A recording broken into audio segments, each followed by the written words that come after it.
Sebab banyak orang menjalani hidup sebagai musuh salib Kristus. Ilah mereka adalah perut mereka. Kemuliaan mereka ialah aib mereka, sebab mereka hanya memikirkan hal-hal duniawi.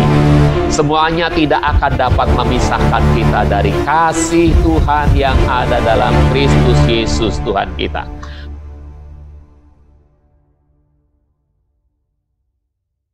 Di pedupaan yang ada di atas mesbah dupa. Oke. Nah, jadi begini. Oh ya, bunyinya nih Keluaran 30 ayat 7. Di atas mesbah itu mesbah dupa ya. Haruslah Harun membakar dupa wewangian. Setiap pagi ketika ia membersihkan lampu-lampu pelita, ia harus membakar dupa wewangian. Jadi, di mesbah dupa itu, di situ dibakar dupa. Oke. Tapi kita lihat, nah ini dia, ini perbaraannya, baraknya sudah ditaruh di sana, kemudian imam membubuhkan dupa, lalu keluarlah asap dupa yang harum, wangi, ya. Ini yang menenangkan hati Tuhan. Oke. Nah, pedupaan yang ada bara apinya bisa dibawa oleh imam besar. Perhatikan. Pedupaan yang ada bara apinya itu bisa diangkat oleh imam besar. Dari apa? Dari mesbah dupa. Jadi di mesbah dupa pedupaan itu bukan barang yang terikat jadi satu yang statis adanya di meja itu, tapi bisa diangkat, bisa ditaruh gitu pedupaan itu. Ya, jadi bisa diangkat, masuk ke balik tabir. Imamat 16 ayat 12, coba lihat baca dulu ayatnya. Ia harus mengambil pedupaan yang penuh dengan bara api dari mazbah yang di hadapan Yahweh, juga segenggam penuh dupa halus di telapak tangannya, dan membawanya masuk ke balik tabir. Jadi seorang imam besar itu boleh membawa masuk pedupaan, ya, untuk dibawa masuk ke balik tabir. Artinya apa, saudara-saudaraku? Artinya kita harus membedakan antara pedupaan dengan perbaraan. Kalau perbaraan hanya dari mesbah persembahan bakaran yang ada di halaman, dibawa masuk ke ruang kudus, ditaruh di pedupaan yang ada di mesbah dupa, bara itu, kemudian imam nanti akan membubuhkan kemenyan dan wangi-wangian lainnya, dupa yang wangi itu, wewangian. Tapi juga sang imam besar sekarang itu boleh mengambil pedupaan dari mesbah dupa itu untuk dibawa masuk ke balik tabir. Kita lihat bedanya dulu antara perbaraan. Nah, ini perbaraan ya. Ini perbaraan itu adanya di mesbah dupa. Mesbah dupa itu terbuat dari kayu yang dilapis dengan emas. Tanduk-tanduknya ini emas, ya. Jadi perbaraannya ini pun pasti dari emas. Nah, ini bisa diangkat, saudara-saudaraku. Nah, kita bedakan dulu dengan perbaraan ya. Ini pedupaan namanya. Kita bedakan dengan perbaraan. Yang ini perbaraan, oke? Yang sebelah kanan. Yang sebelah kiri ini pedupaan. Ini yang diambil dari mesbah dupa. Jadi ini adanya di mesbah dupa, dituang bara dari perbaraan ke sana, baru dibubuhi kemenyan dan wewangian lainnya, ya. Imamat 16 ayat 13, ia harus membubuhkan dupa di atas bara api itu di hadapan Yahweh, sehingga asap dupa itu menyelimuti tutup pendamaian yang ada di atas tabut kesaksian itu. Dan imam besar itu tidak mati kalau asap dupa itu menenangkan hati Tuhan. Jadi ini imam besarnya, setelah pedupaan itu diisi bara api, maka pedupaan itu dibubuhi kemenyan. Tapi ada kalanya dia harus membawa segenggam kemenyan dan wewangian lainnya ya.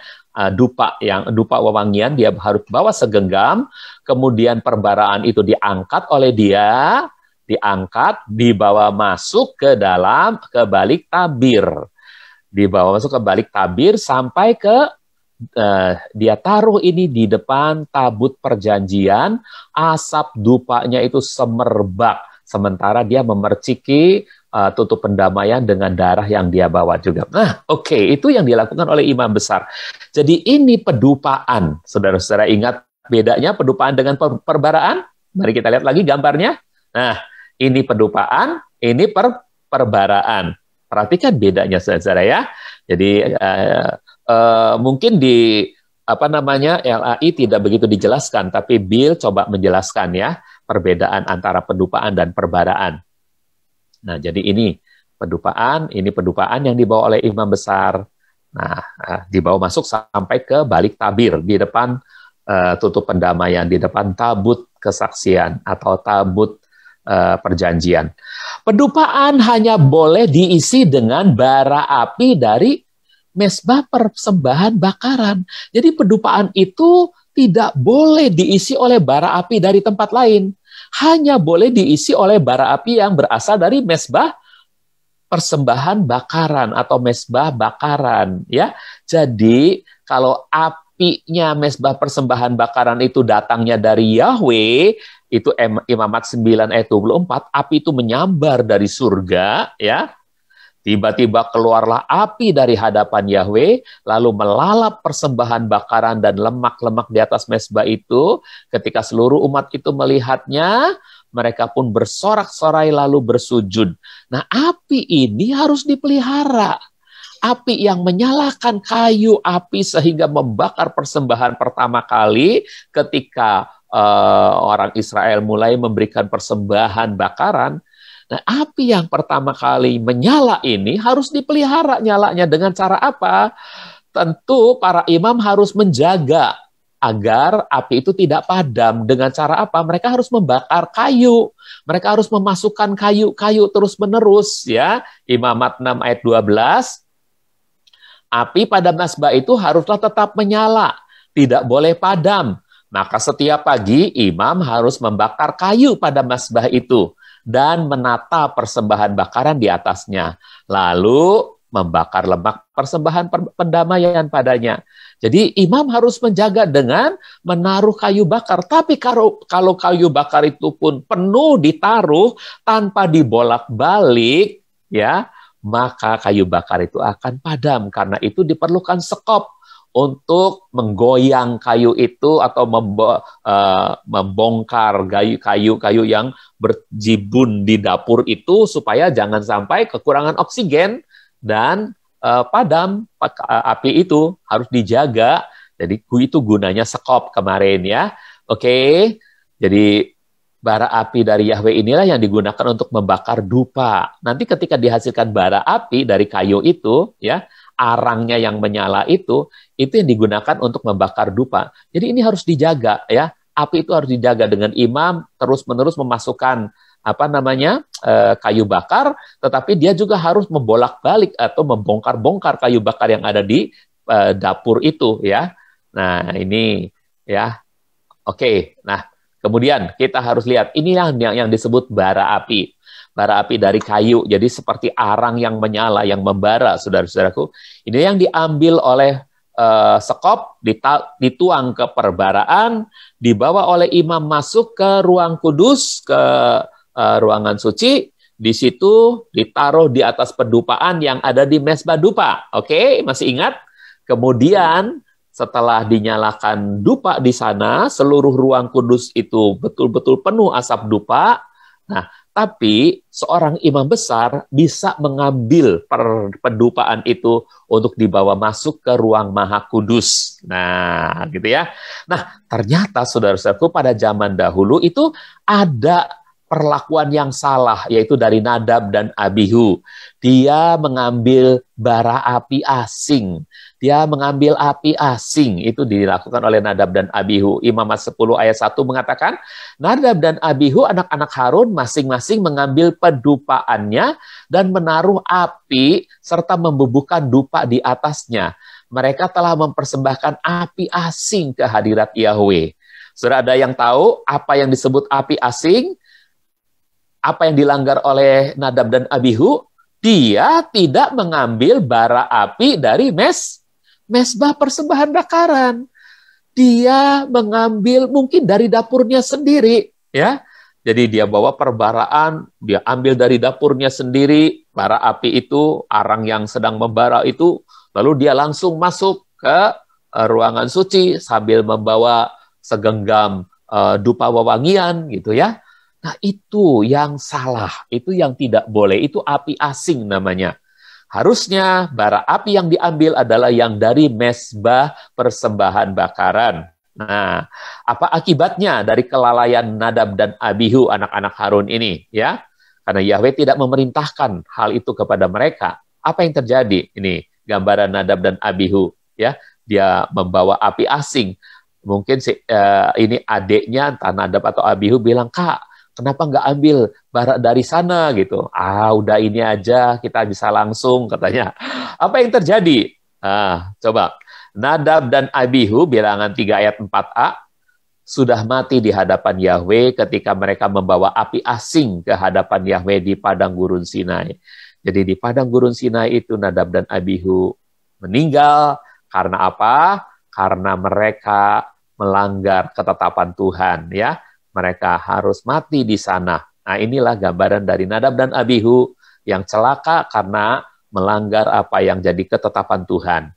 Untuk hanya mengambil bara api dari mezbah persembahan bakaran, tapi dia mengambil dari api asing. Oke, itu sebutannya. Lalu apa yang terjadi lagi pada soal perbaraan ini? Ada peristiwa di mana 250 pemimpin Israel di bawah pimpinan Korah itu disambar api dari langit. Karena apa? Karena mereka memberontak kepada Musa dan Harun ketika mereka membawa pedupaan yang diberi bara dari api asing juga. Rupanya mereka ini nggak kapok gitu ya. Sudah ada sebuah namanya kejadian tempo hari, Nadab dan Abihu, mereka itu menganggap bahwa Musa dan Harun sepertinya mau mengangkat diri sebagai pemimpin. Lalu Korah, Datan dan Abiram itu berkata, apakah hanya kalian yang diperkenan Tuhan gitu ya? Padahal ini zaman Torah, selalu semuanya harus mengikuti aturan yang sudah ditetapkan. Jadi kalau sampai Korah dan orang-orangnya, Datan dan Abiram serta 250 pemimpin Israel lainnya itu, mereka melanggar ketentuan yang sudah Tuhan tentukan, tentu bisa terjadi sesuatu kepada mereka, ya. Coba kita lihat bilangan 16 ayat 18. Kemudian mereka masing-masing mengambil pedupaannya. Nah, di sini ditulis pedupaan ya, tapi di gambar itu kelihatannya perbaraan yang dipegang oleh mereka nanti ya. Lalu menaruh api, tentu mengambil bara api ya, membubuhkan dupa di atasnya. Lalu mereka berdiri di depan pintu kemah pertemuan bersama Musa dan Harun. Ini gambarannya ya. Nah, itu kan sepertinya perbaraan yang mereka bawa ya. Tapi ayat tadi nanti saya akan lihat juga apakah yang dibawa itu perbaraan, karena ada 2 kata Ibrani yang berbeda ya untuk perbaraan dan untuk pedupaan. Nanti saya akan jelaskan ya pada kali yang akan datang. Saya lupa untuk menuliskan kata Ibraninya itu berbeda, saudara-saudara. Ya, jadi ada perbaraan dan ada pedupaan. Saudara-saudara harus ingat ya. Jadi apa yang terjadi ketika mereka membawa api asing? Ya, sementara untuk meredakan murka Tuhan atas Israel, ya, mereka mati, saudaraku, mereka mati ya. Jadi mereka disambar api dari langit karena memberontak kepada Musa dan Harun. Lalu sambaran api itu berlangsung terus sehingga bangsa Israel terancam, semuanya bisa binasa karena api itu berkobar terus. Jadi untuk meredakan murka Tuhan atas Israel, Musa memerintahkan Harun untuk segera membakar dupa pada pedupaan dengan api yang benar, yang berasal dari mezbah persembahan bakaran, bilangan 16 ayat 46.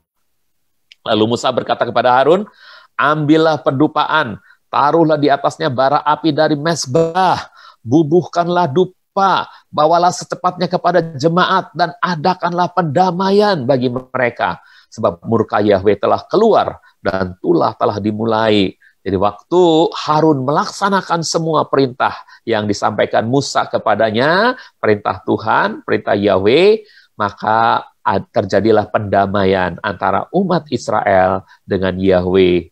Jadi Yahweh murkanya reda ya. Itu yang terjadi, bilangan 16 ayat 46. Oke, saudara-saudaraku, kita masih melanjutkan sedikit karena masih ada lanjutan 1 dari lanjutan 4 dalam kurung 1 kurung masih dalam perkakas tambahan yang disebut tadi perbaraan. Karena kita mesti meneliti beberapa makna dari perbaraan, dari pendupaan, serta peristiwa-peristiwa apa saja yang terkait dengan dua hal ini. Oke? Yang pertama, perbaraan adalah alat memindahkan bara api. Api yang dari Tuhan. Jadi bara api ini terjadinya karena api dari surga menyambar kayu-kayu bakar di bawah mezbah persembahan bakaran itu sampai menyala, sampai bisa membakar persembahan di atasnya, lalu api itu menjadi arang, arang itu membara, dan diambil oleh sekop, ditaruh ke perbaraan. Nah, jadi perbaraan adalah alat memindahkan bara api. Ya, ini bicara tentang apa, saudara-saudaraku? Bicara tentang transfer semangat dan motivasi. Api itu bicara tentang semangat, tentang motivasi yang berasal dari api Roh Kudus, api dari Tuhan, dari Roh Kudus. Roma 12 ayat 11 mengatakan, jangan biarkan kerajinanmu kendur, bernyala-nyalalah dalam roh dan layanilah Tuhan. Rasul Paulus menulis supaya orang-orang Roma itu mengalami transfer semangat dari Tuhan melalui dirinya. Jadi dia berkata, jangan biarkan kerajinanmu kendur, bernyala-nyalalah dalam roh, layanilah Tuhan, gitu ya. Nah, api asing yang dibawa oleh Nadab dan Abihu itu bicara tentang semangat zaman ini, saudara-saudaraku, semangat zaman dunia ini. Efesus 2 ayat 2 mengatakan, nah ini, ini yang menyala-nyala, ya. Jangan biarkan kendur, tetap menyala-nyala. Nah, saudara, apakah saudara ada seperti ini? Dalam bahasa Inggris disebutkan on fire di hadapan Tuhan, atau saudara justru sedang letih lesu dan bara api itu hampir padam, saudara-saudara. Ya, saudara harus terima kembali transfer spirit pada semangat pada malam hari ini melalui pelajaran ini. Terima kembali, saudara-saudaraku, transfer semangat, motivasi dari api Roh Kudus. Karena ada api asing, saudaraku. Apa itu api asing? Efesus 2 ayat 2 mengatakan, yang dalamnya satu ketika kamu pernah menjalani hidup menurut semangat zaman dunia ini. Untuk semangat zaman dunia ini ada yang hedonisme, ada yang saudaraku, yang dipikirkan adalah hanya berkat saja dari Tuhan. Ketika datang pencobaan, ngomel-ngomel, marah-marah sama Tuhan, ya. Dan semangat zaman ini juga ketika kita lupa mengandalkan Tuhan, tapi lebih mengandalkan kepandaian kita, kehebatan kita, kemampuan kita. Saudara-saudaraku, itu semangat zaman ini. Semangat zaman ini mengajarkan kita untuk menjadi orang-orang yang mandiri, tapi lepas dari Tuhan. Saudara boleh jadi orang yang mandiri, tapi ingat saudara harus berdiri di atas kebenaran firman Tuhan. Nah, itu saudaraku yang Tuhan harapkan. Jadi, ini ya, saudara, artinya ketika saudara terpengaruh oleh semangat zaman ini, saudara sedang mengikuti penguasa otoritas angkasa. Roh yang sekarang sedang bekerja di antara anak-anak durhaka. Saudaraku, orang-orang durhaka sekarang banyak yang sedang merajalela. Artinya mereka siap untuk mencemooh, melakukan hal-hal yang menjelekkan dan sebagainya terhadap Yesus Kristus Tuhan kita. Tetapi saudara-saudaraku, kita jangan sampai ada di dalam kuasa pengaruh otoritas dari sang penguasa angkasa itu. Oke.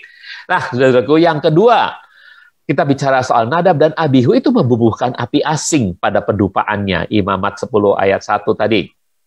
Nadab dan Abihu, anak-anak Harun, masing-masing mengambil pendupaannya dan menaruh api serta membubuhkan dupa di atasnya. Mereka telah mempersembahkan api asing ke hadirat Yahweh. Jadi ini membawa api asing, itu bicara soal apa, saudara-saudaraku? Ya, sehingga mereka itu dihukum. Ini bicara soal apa? Ini bicara tentang orang percaya. Nadab kan termasuk orang percaya, kumpulan dari keturunan Harun, ya, anak-anak Harun, yang enggan dipimpin oleh Roh Kudus.